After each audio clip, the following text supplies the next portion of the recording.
샬롬, 귀한 하루를 아침 묵상과 기도로 시작하는 우리 모든 성도님들에게 하나님 우리 아버지와 주 예수 그리스도로부터 은혜와 평강이 충만하시기를 축복합니다.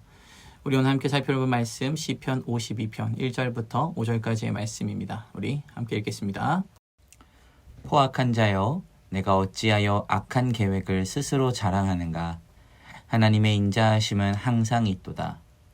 내 혀가 심한 악을 꾀하여 날카로운 삭도같이 간사를 행하는도다.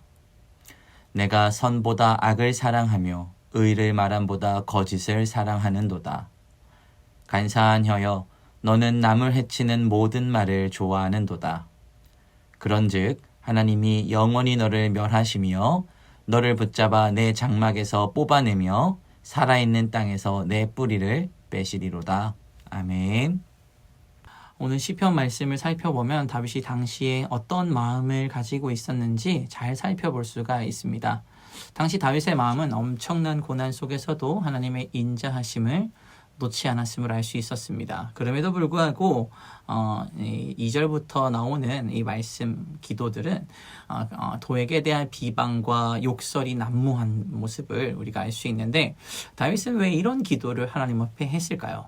우리 오늘 본문 3절과 5절까지의 말씀을 다시 한 번 더 같이 읽어보겠습니다. 내가 선보다 악을 사랑하며 의를 말함보다 거짓을 사랑하는도다. 간사한 여여, 너는 남을 해치는 모든 말을 좋아하는도다. 그런즉 하나님이 영원히 너를 멸하시며 너를 붙잡아 내 장막에서 뽑아내며 살아있는 땅에서 내 뿌리를 빼시리로다. 아멘. 오늘 다윗의 기도는 정말로 살벌하다고까지 느껴집니다. 하나님의 사람이라고 불리고 있는 이 입술의 고백이라고 할 수 없을 정도로 도액을 향한 분노와 원망이 가득 차 있죠. 사실 이게 그리스도인들이 가지고 있는 딜레마 중 하나입니다. 그게 뭡니까? 원수를 사랑하라. 있죠?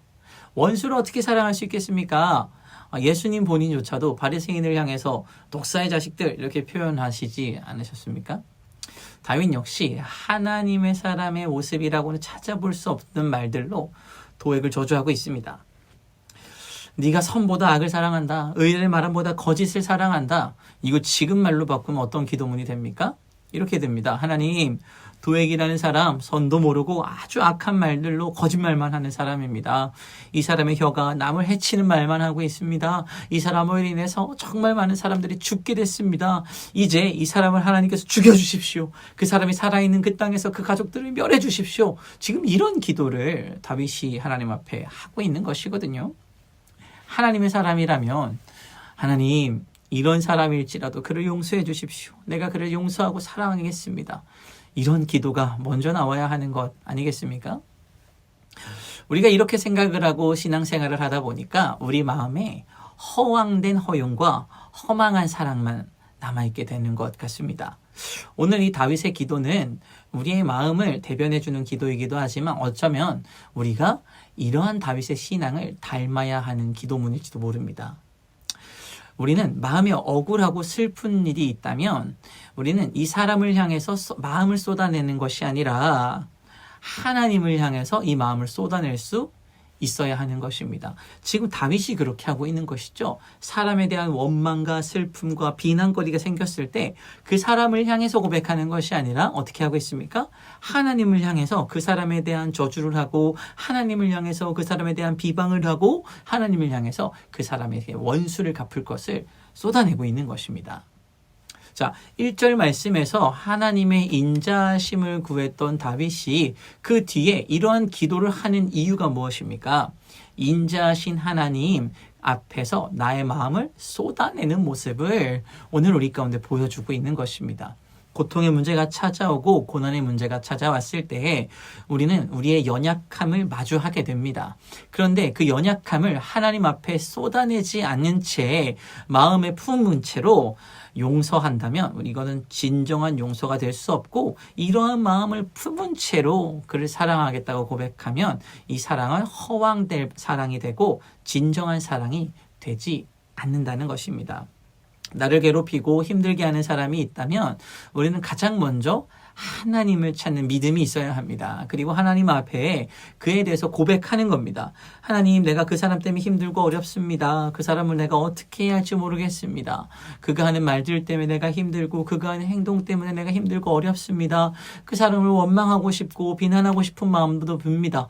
저주하고 싶기까지 합니다. 이러한 기도가 우리가 하나님 앞에 쏟아내줘야 합니다.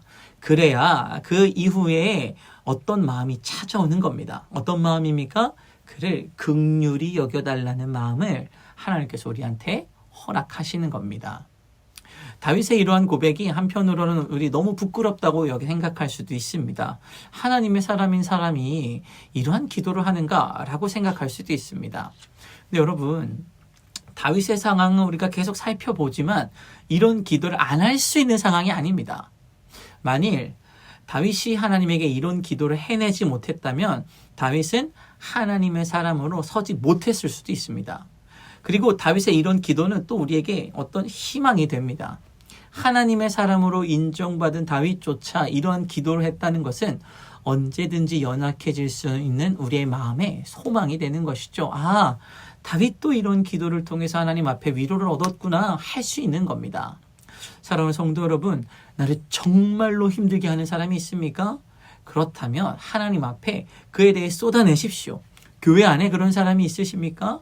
하나님 앞에 쏟아내십시오. 그러면 하나님께서 그 기도를 들으시고 그를 긍휼히 여길 수 있는 마음을 반드시 주실 것입니다.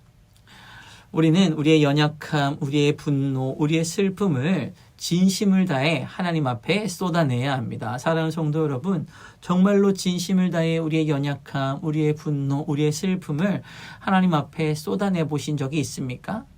오히려 이러한 문제를 사람을 통해서 풀어내려고 하시지는 않으셨습니까?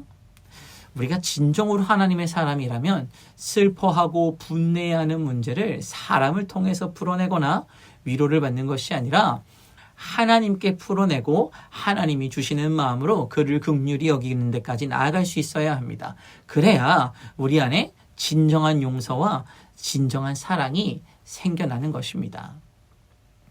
오늘 이 아침 긍휼의 마음이 저와 우리 모두에게 임하기를 간절히 소망합니다. 그리고 이 긍휼의 마음을 얻기 위해서 내가 가진 연약함, 내가 가지고 있는 마음의 분냄, 고난과 고통의 모든 문제를 하나님 앞에 쏟아낼 수 있는 믿음의 마음이 우리 모두에게 임하기를 간절히 소망합니다.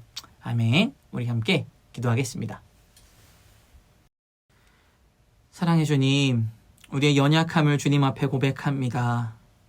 우리는 마음의 분냄, 고난과 고통의 문제에 내가 가진 연약함을 마주했을 때 그 문제를 하나님 앞에 쏟아내기보다는 사람을 통하여 이 마음을 위로받기 원하고 또 그 사람을 비난하고 불평함으로, 사람을 비평함으로 내 마음의 위로를 얻고자 하는 우리 안에 연약함이 있었습니다.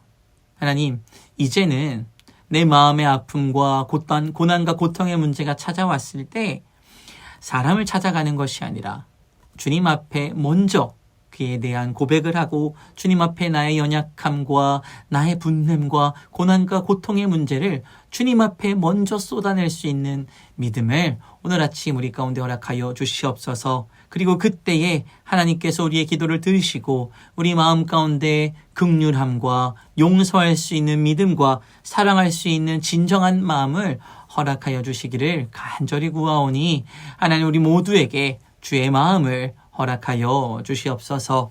감사드리며 예수님의 이름으로 기도합니다. 아멘. 우리 시간 함께 기도할 도곡기도 제목은 신생아 영아 유아유치부를 위해서 기도하겠습니다. 첫 번째로 부서를 섬기는 분들을 위해서 기도하실 때 섬기는 교역자, 간사를 비롯해 부장과 교사들이 천하보다 귀한 하나님의 자녀들을 맡았음을 믿음으로 고백하며 최선을 다해 주의 교훈과 훈계로 잘 양육하도록 기도하겠습니다. 하나님의 사랑에 기초한 영적 돌봄을 통해 믿음 안에 아이들을 잘 세워가고 또 맡겨진 아이들을 위해 늘 기도하며 신앙 인격으로 잘 지도하고 세워갈 수 있도록 위해서 함께 기도하겠습니다. 두 번째로 부서 아이들을 위하여 기도하실 때 아이들이 예수 그리스도의 모습을 닮아가며 지혜가 충만하고 하나님의 은혜 가운데 잘 세워지도록 기도해 주십시오. 하나님께서 성령을 통해 각각 아이들을 만지시고 기름 부어주셔서 하나님의 형상을 따라 신한 인격이 잘 형성되고 또 하나님의 말씀이 마음에 잘 새겨져서 하나님을 자신의 삶의 중심에 두고 살아가는 기초가 든든히 세워지도록 함께 기도하겠습니다. 이 시간 마지막으로 교회를 위하여 기도하실 때 육신의 질병으로 치료 중에 있는 식구들과 생활에 어려움을 겪고 있는 식구들과 군 복무 중인 형제들과 타 지역에서 머물고 있는 교회 식구들과 학업 중에 있는 청년들을 위해 기도하시고 각자 기도 제목 가지고 함께 기도하도록 하겠습니다. 우리 함께 기도하겠습니다.